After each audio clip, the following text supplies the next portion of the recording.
சொல்லல. நூற்றுக்கு அதிபதியோட கேரக்டர் நீங்க வீட்டுக்கு போய் படிச்சு பார்த்தீங்கன்னா தெளிவாக எழுதப்பட்டிருக்கும். யாரு மேலேயும் இரக்கம் குணம் இல்லாதவர்கள் நூற்றுக்கு அதிபதிகள். யாரு மேலேயும் அக்கறை காட்டாதவர்கள் நூற்றுக்கு அதிபதிகள். யாருகிட்டையும் பணிந்து பேசாதவர்கள் நூற்றுக்கு அதிபதிகள். அவர்களுடைய வாயிலிருந்து வருகிற ஒரு வார்த்தை என்ன என்று தெரியுமா? He is the man of God. இவன் தேவனுடைய குமாரன். அது சொல்வதற்கான காரணம் ஒண்ணுதான், தேவன் கொடுத்தது அன்பு.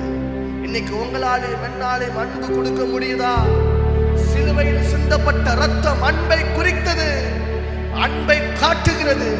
அந்த அன்பினால் ரட்சிக்கப்பட்டவன் யார் தெரியுமா? நூற்றுக்கு அதிபதி.